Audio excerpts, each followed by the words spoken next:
Hi, my name's Chris Phillips, and I am an independent candidate for the President of the United States of America. I don't work with any corporations, and I operate on a budget of about $0. I am thoroughly working class. As you can see, I'm shooting from the basement of my home, and the picture is grainy because I can't afford a new webcam. So, I'm working class, and I'm grassroots all the way. I'm not a Democrat, and I'm not a Republican. Now, you're probably asking yourself, who the hell's this guy, and what makes him think that he can run this country? And those are honest, important questions that I will get to in other videos. For now, I want to address something that's very important to me, and I want to be very important to you. Specifically, the Israeli government and its relationship with the United States government. I call all of this into question, and I'm going to do so here publicly with all of you now. What I see unfolding is quite possibly one of the most egregious and horrific, extended over time, ongoing war crimes, the occupation of Palestine by Israel, in history. This is one of the worst war crimes in history, this occupation, and warrants the world's attention. Now, I know it has half the world's attention, but the other half is just distracted by life, making money, sports, entertainment, movies, whatever else. And we just need to get their attention. That's all it comes down to, because everybody's got a soul. Now, let's do some history before we really talk about the issue, shall we? The state of Israel, not the biblical Israel that was in the Bible, just an idea in the Bible, in the Old Testament, but the actual state of Israel was created in 1948, just after World War II, 3 years after World War II. Israeli Independence Day in 1948 is also known as the Nakba, Nakba. This is in Palestine, a tragedy where over 700,000 people were made refugees and many people were massacred. And that was when Israel was liberated from the Palestinians. And that's when the war began. The real war began, 1948. But going back even farther than that, we go to 1917, where the United Kingdom, Britain, under Lord Balfour, gave the colony of Palestine. Remember, it's not a state even to this day. Israel has done a very good job of making sure Palestine has not become a state.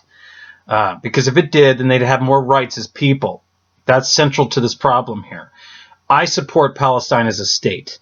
And I'm willing to work with anybody around the world that wants to make Palestine a state and to give the Palestinian people sovereignty and autonomy over their own lives and have their own borders so that they can stand on their own 2 feet.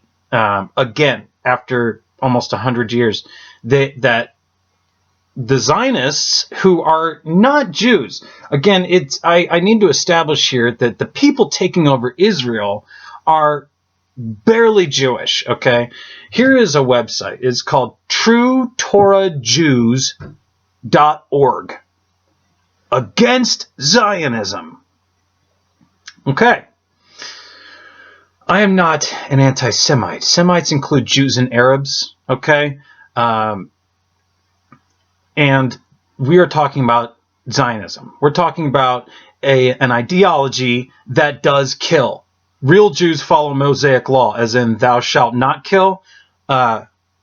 Zionists don't follow Mosaic law, and that's why I say they're barely Jews.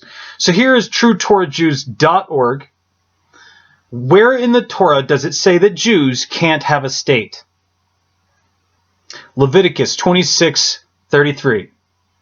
And if you do not listen to me, and do not keep all these commandments, I will scatter you among the nations and send the sword after you, and your land will be desolate and your cities destroyed. TrueTorahJews.org. Deuteronomy 4:25. I call to witness today, heaven and earth, that you shall perish quickly from the land that you are crossing over to the Jordan to possess. You will not stay long on it, and God will scatter you among the peoples, and you will be left few in number in the nations where God will lead you. TrueTorahJews.org.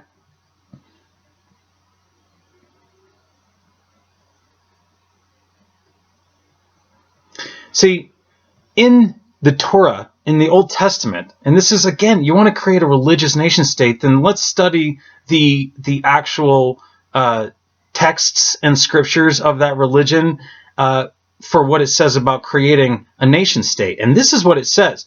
See, the point of these people, True Torah Jews, and the website, and the idea, and all of it, is because the Judaic Messiah will lead the people to Israel.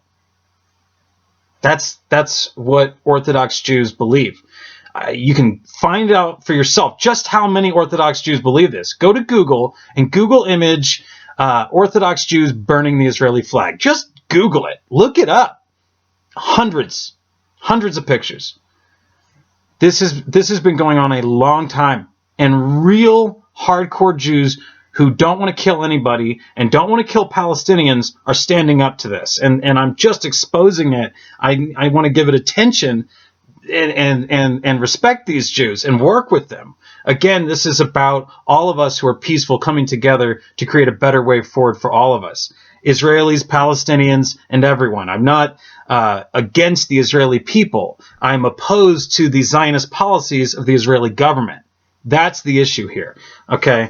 So, real Jews believe that the Jewish Messiah will create the state of Israel. So real Jews also believe that the state of Israel is in contradiction to Torah, the Torah and God's decree. Now, this is a fact. You can look it up for yourself. Now, that is not even to mention the fact that the United States taxpayer is paying billions of dollars, billions upon billions upon billions of dollars. And I'm talking about hundreds of billions, trillions over the decades, to Israel to build their walls and drop their bombs. It's a fact. And they went from $3 billion in 2015, and Obama has now made it $4.5 billion in 2016. And you're not going to hear Sanders object to that. You're not going to hear Clinton object to it, Trump or Bush or any of them. No one's going to object to that. And yet, the city of Detroit is bankrupt and looks like Syria, which, by the way, this government has been funding armed rebels, aka ISIS, for a while now, and Russia has come in to completely change the situation. So expect Russia to call out Israel on Palestine as well. This is basically how this is going down. Israel is a country now. To create peace and protect the Palestinians, they need a country. And speaking directly to the people inside Palestine for a minute, now, I know how it must feel to think that nobody cares. We care. I want you to know that we care. There's people in America that care about you.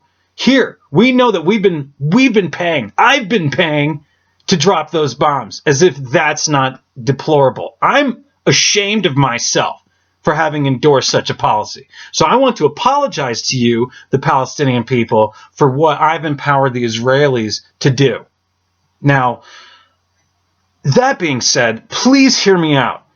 There were, for anybody that's watching and is curious, 2 intifadas inside Palestine against Israel since Israel declared its independence. The first intifada was largely nonviolent. And it became progressively more violent because that's all that Israel does is use violence. So, of course, the Palestinians resort to violence. But speaking directly to the Palestinians, I pray and I hope and I manifest for you as a people that you bring back your mass civil disobedience, bring back the massive protests, bring back the good organizing, and leave the violence alone. Leave the violence alone and get the world's cameras to show how you're being nonviolent so that nobody can demonize you. I don't want Israel to be able to demonize you anymore and say, hey, those kids throwing those rocks, that's a terrorist. That's crap. The United States has set the tone with its perception of Muslims in the war on terror post 9/11. Truly, we say that, all these people that are literally just defending their neighborhoods are terrorists, and that has to stop. We've got to stop endorsing a government that refuses to see what it does as terror and makes us pay for more of it.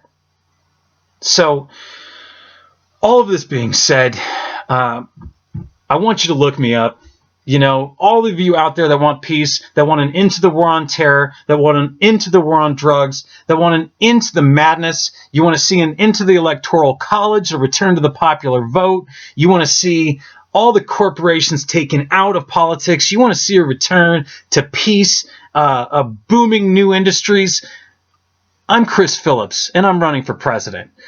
Phillips2016.org. I'm on Twitter at 2016Phillips. The community is Chris Phillips for President 2016 on Facebook. So, one love to all of you out there. All of you. One love to all of you. And you will be seeing more of me. If you don't know my name by now, by the election, I hope that you do. Phillips out.